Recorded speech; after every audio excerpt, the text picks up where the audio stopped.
Hello, fellow astrologers, and welcome back to another episode of the Astrology Keyring Fundamental Series.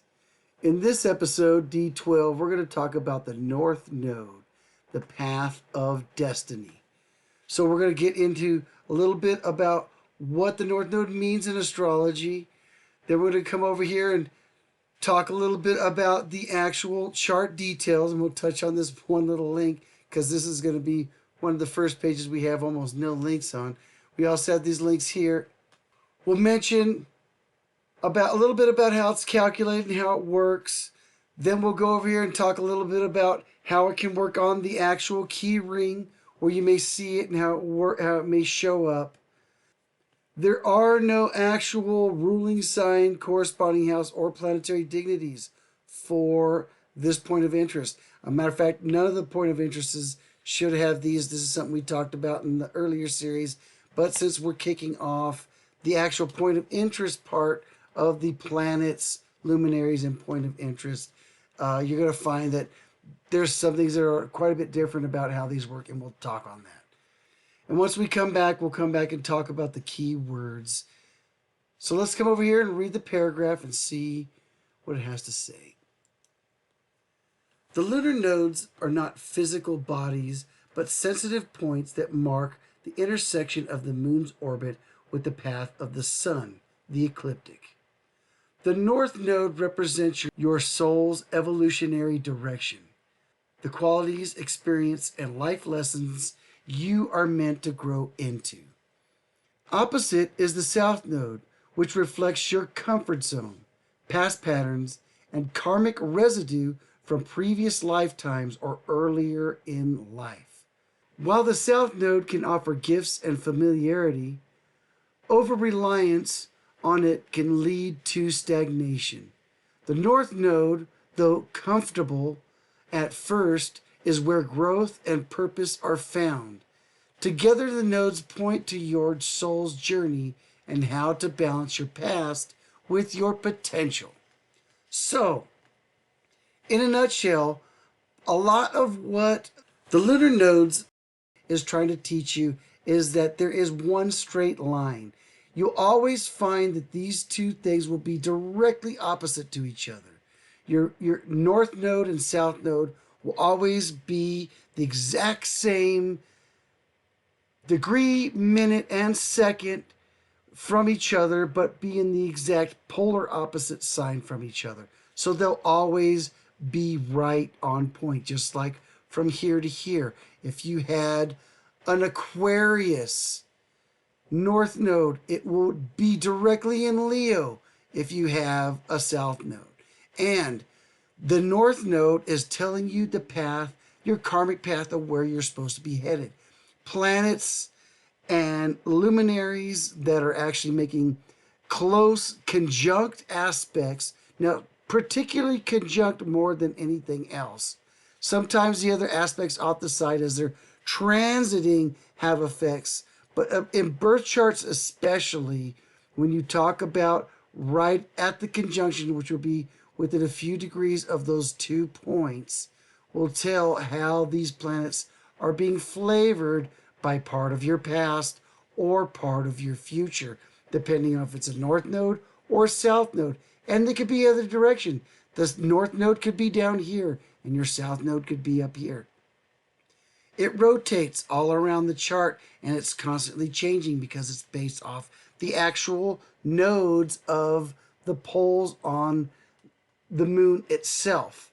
And as it goes across, it's showing where the nodes are pointing across the actual ecliptic, which this is the ecliptic right around here, this whole area, and the nodes can be pointed across either this way or this way across the, it could be any kind of way across the ecliptic, and that's what this is depicting.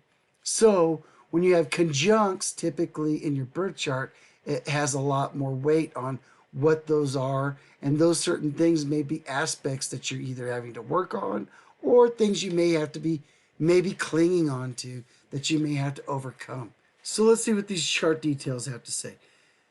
Lunar nodes. It is a point. It's the first point of interest. Now, right here we have that quick little thing. If you click on this, you'll actually go to a YouTube page that talks about planets. And if you click on this, you go to the actual Google, which will talk about planets. But more so over here, we did talk about earlier. This is actually our link that will talk about the North Node in Google. And over here, this is the video we're doing right now, is this one over here. So later on, when that is active, you'll actually be able to click in the book to go to this video. Just like all our other videos, you'll have interactive links to the videos and the actual topic in Google. So let's go back to the actual details. It is a point of interest. That's why it's blue. We've switched over to the cyan color here for talking about all the points of interest. It's not It's not a planet, so it's calculated from the moon's orbit and path, and we mentioned that earlier. Depending on what direction the moon's nodes either are going across the ecliptic, which this is the ecliptic all the way around. As this circle is the ecliptic itself, where the sun and all the other planets will travel around it. Depending on which direction across the nodes are, that tells you where the nodes are. It does symbolize karmic lessons, growth, and soul direction, which is part of what we were talking earlier about. It tells about your path of destiny, where it shows where you came from. It can be talking about past lives. You may have people, like relatives, who have signs that conjunct that are conjunct your south nodes, that may have been somebody from another life that actually has come back into this life to be a part of this one. It could be somebody that's coming to haunt you. It could also be somebody that's a big part of your future. You could have your north node connected. Granted, north node could be on the bottom or it could be on the top. It just really depends on what its relationship is to the ecliptic. And right here it does kind of clarify that north node is the future and evolution, and south node is past and karma. So leftover from the past is following you there, where your potential future for where you're heading is this direction. You may have nothing that aspects it in your birth chart, but somebody else might, and that's something we'll talk about later on when we get into synastry. And synastry is a whole other animal. We do touch on it briefly. We touch on that a little bit in G3 at the end of the book, where you actually take two birth charts and you see how they're compatible together, which could be a person's birth chart with another person, or could be a business birth chart, or a number of other different things, a nation's, and you see how it's compatible with different charts and things like that. But that gets into intermediate astrology, and that's when we whole nother series in and of itself.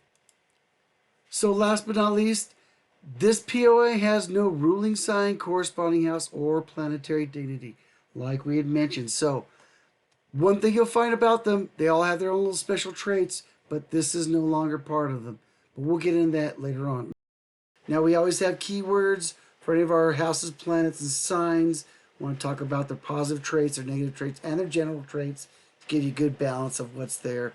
You probably won't see as many redundancies in these because this is something totally on its own that doesn't share stuff with the other planets. So let's read those. General traits: destiny, karmic access, soul growth, evolution, patterns, and polarity. Positive traits: purposeful, spiritually aligned, learning, expansive, empowered, and courageous. Negative traits: stuck in the past, fearful of change, complacent, avoidant, and imbalanced.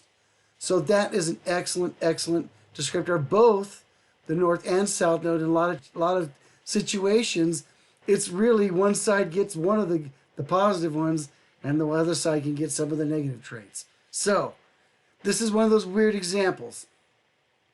But that's kind of it in a nutshell.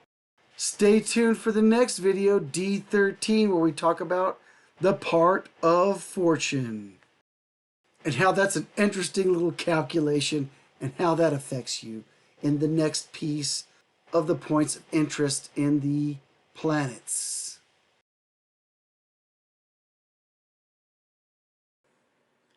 We hope you have enjoyed this video from our Astrology Keyring series. If you like the content, please like, follow, and share with your friends. Thank you for watching, and have a blessed journey.